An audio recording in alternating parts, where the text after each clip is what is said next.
English literature in a নাটশেলের পক্ষ থেকে আরও একটিবার জানাই স্বাগতম। দ্য স্টাডি অফ পোয়েট্রি, এই এসেটি লিখেছেন ম্যাথিউ আর্নল্ড।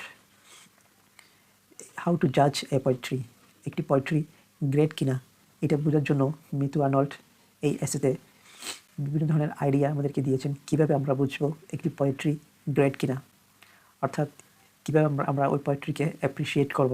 এই এসেতে শুরুতে আমরা দেখতে পাই যে ম্যাথিউ আর্নল্ড বলেছেন পোয়েট্রি অর্থাৎ পোয়েট্রি ভবিষ্যতে অনেক দূর এগিয়ে যাবে। ফিউচার অফ পোয়েট্রি ভবিষ্যতে অনেক ডেভেলপ হবে এবং পোয়েট্রি আমাদেরকে ইমোশনালি টিকিয়ে রেখেছে। সো আমরা দেখতে পাই যদি আমরা পোয়েট্রিতে পার্সোনাল এস্টিমেট এবং হিস্টোরিক্যাল এস্টিমেট দেখি তাহলে এই দুটা ভুল পদ্ধতি পোয়েট্রিকে অ্যাপ্রিসিয়েট করা, অর্থাৎ ওই পোয়েট্রিগুলোকে আমরা সেরা পোয়েট্রি হিসাবে বলতে পারবো না যদি আমরা পার্সোনাল এস্টিমেট এবং historical estimate pi.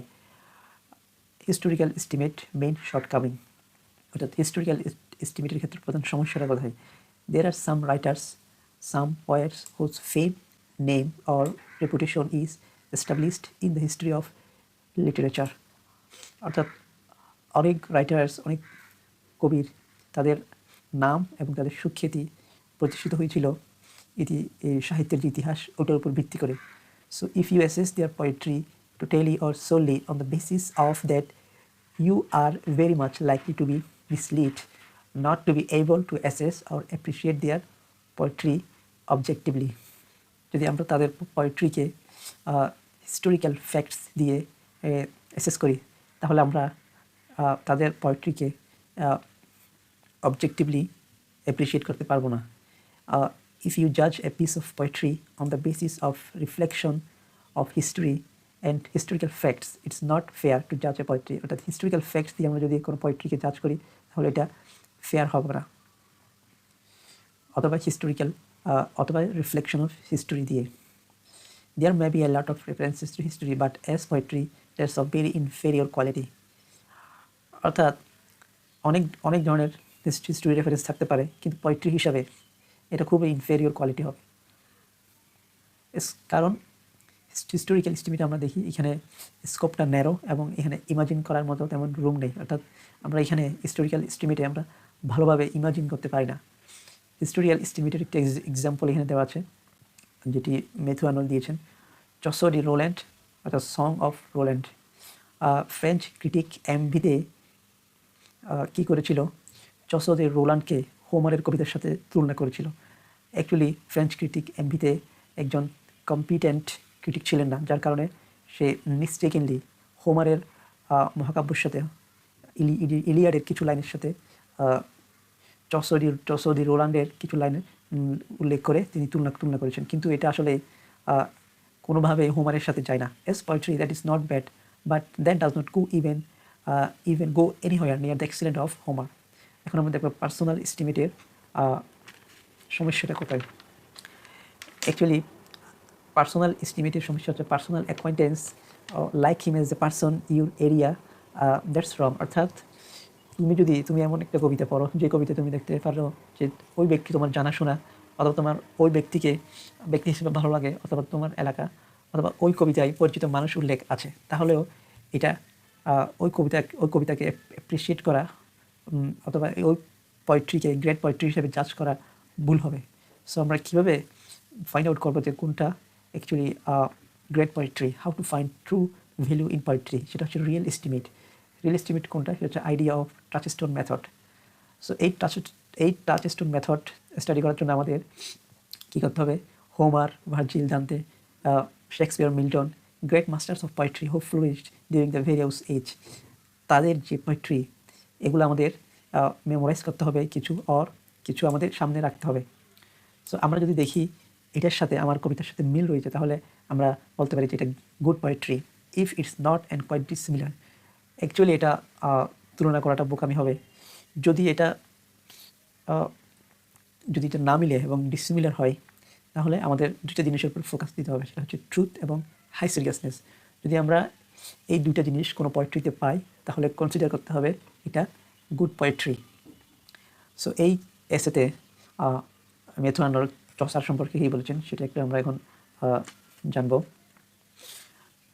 Of course, he is a great poetry, but not quite as great as these other poets. Chaucer first introduces real life into poetry, drew detailed pictures of the society in which he lived.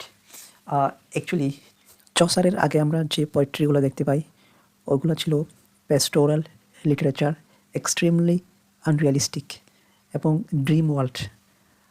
বলতে গেলে এর আগের পোয়েট্রিগুলো ছিল এলিগোরিক্যাল।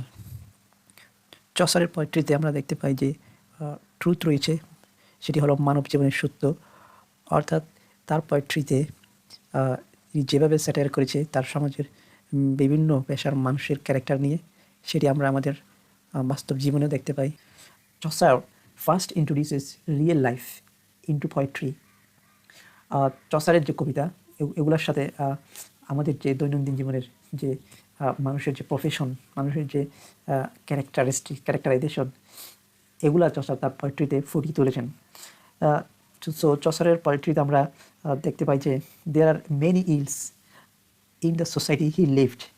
অর্থাৎ তার সোসাইটিতে যে ইলসগুলো ছিল সেগুলো সে তার পোয়েট্রিতে উল্লেখ করেছে। সে তার পোয়েট্রিকে কীভাবে ট্রিট করেছে, সে খারাপ দিকগুলো তো উল্লেখ করেছে। Not everything is lost, still can rectify ও ক্যান মেন্ড ইউর সুইচ। অর্থাৎ সে হালকাভাবে স্যাটায়ার করেছে, যেন সে এমনভাবে স্যাটায়ার করেছে যাতে সে বুঝতে পারে যে এগুলা সংশোধন করার ওয়ে আছে। স্যাটায়ার করেছে ঠিক আছে, কিন্তু সে বলছে যে না, এগুলো সংশোধন করার ওয়ে আছে।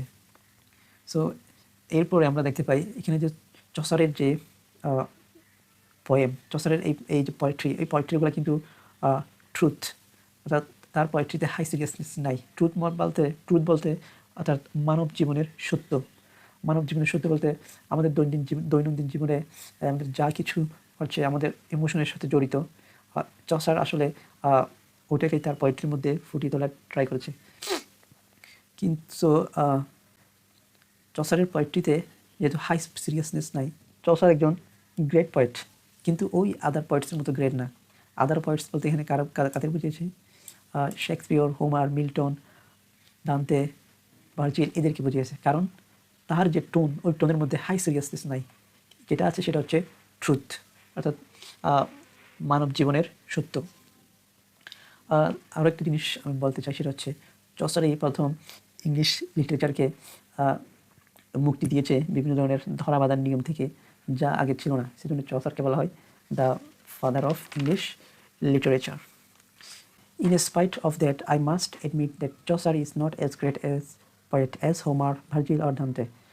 কারণ তার কবিতার মধ্যে ল্যাক অফ হাই সিরিয়াসনেস ছিল। তার যে কবিতা তার মধ্যে হাস্যরস আছে, ব্যঙ্গ বিদ্রোহ আছে, কিন্তু ওইটা তীব্র না, ওইটা ছিল হালকা প্লেফুলনেস। তার মধ্যে মোরাল টোনটা এত গ্রেট ছিল না, কিন্তু ওইটা সামান্য একটু আড়ালে নেওয়া ছিল, যার কারণে চসারের পয়েমগুলা পোয়েট্রিকে আমরা ট্রুথ দেখতে পাই এবং হাই সিরিয়াসনেস নাই। All this great poets of English literature by England, Spenser, Shakespeare, Milton, Keats আর in one way or another way indebted to Chaucer. তারা কোনো না কোনোভাবে চসারের কাছে ঋণী।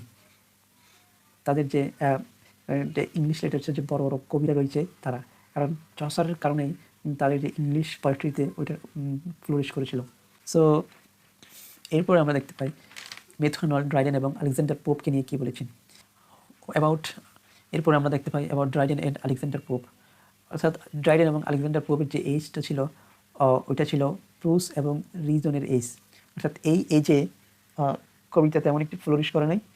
biggest prose writer and literary critic, but as a poet, not a great poet, because that was the age of prose and flourished it. Dryden এবং Alexander পোপের ওই এজে তারা তার পোয়েট হিসেবে ভালো, কিন্তু গ্রেট পোয়েট্রি না, কারণ তাদের পোয়েট্রির মধ্যে আমরা ট্রুথ এবং হাই সিরিয়াসনেস এই দুটির মধ্যে কোনোটি আমরা খুঁজে পাই না। তাদের এই যুগে প্রোজ এবং নোবেল ফ্লোরিস্ট হয়েছিল, কিন্তু পোয়েট্রি কিন্তু ফ্লোরিস্ট হয় নাই, কারণ তাদের দোষ না, এটা হচ্ছে তোমার এজের লিমিটেশন।